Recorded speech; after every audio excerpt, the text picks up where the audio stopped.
But let's talk about this movie. Patrick, what did Sure. you think of The Curse of the Mummy's Tomb?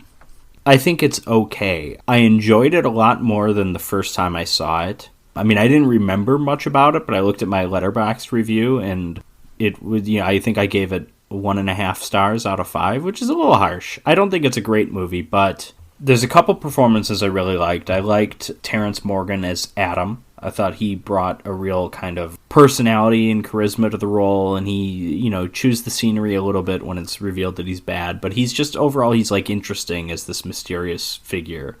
And then, obviously, I love Fred Clark as Alexander King. I think kind of the other performances I could take or leave. I think Ronald Howard as John Bray is pretty bad. I thought Giles was okay. Annette was pretty terrible. It takes a long time to get going. Mm-hmm. But there is some interesting stuff along the way. And when it actually gets going, it's pretty satisfying, even though there's some character motivation things that I don't really get, i.e. Hashmi surrendering himself to the mummy and then kind of the whole thing at the end. I'm not really sure what happened, but it has a couple of scenes that really stand out. The presentation, the unveiling. Mm-hmm. The Al Capone's tomb scene was pretty good. The scene where Adam beats the shit out of some Egyptian guy on the boat, classic stuff. Yeah. Yeah, I think it's an okay movie. It's not as interesting as the 1959 Mummy or the 1932 Mummy, but it's probably more interesting than most of the sequels to the 1932 Mummy. Okay, yeah. Jim, what did you think? I thought it was pretty good. I really enjoyed it. But again, my complaints kind of line up with yours, as in most of the acting isn't that great. Most of the characters are really boring. And it just takes way too long to get going. Because like I said, I paused the movie the first time we see the mummy up and walking around, and it was 52:32 into the movie. Into a movie that's an hour and 20 minutes long. Yeah.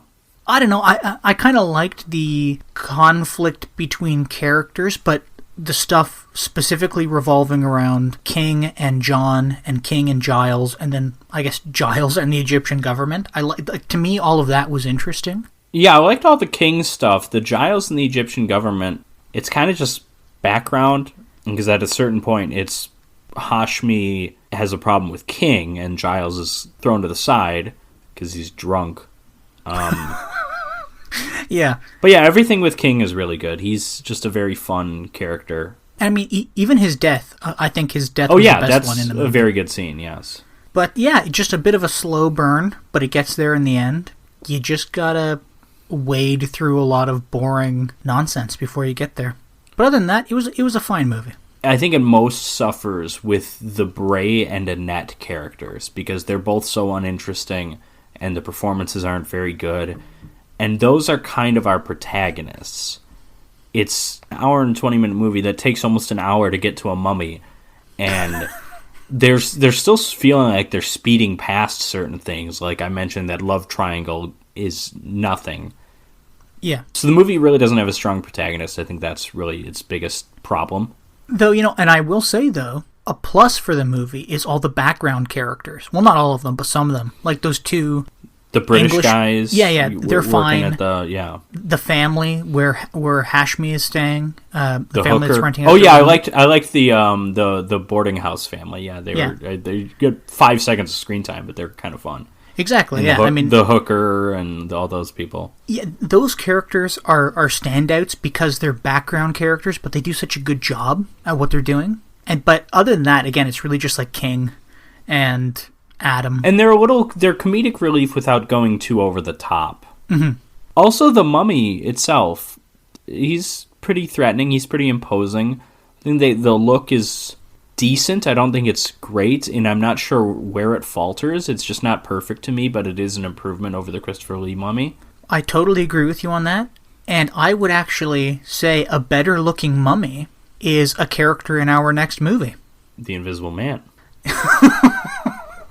Well, yeah, he's the Invisible Man. But, I mean, if our mummy looked a little bit more bandagey, and there's maybe a bit more definition in the face, instead of just kind of their... Oh, one thing I didn't like about the looks, the mummy doesn't have a mouth.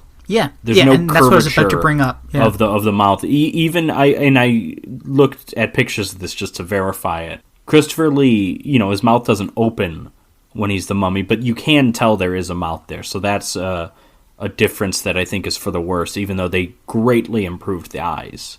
Eyes were just way too big on Christopher Lee, and the movement, I think, and the sound of him, and his imposing figure. I like the missing hand too. That's a lot of fun. Yeah,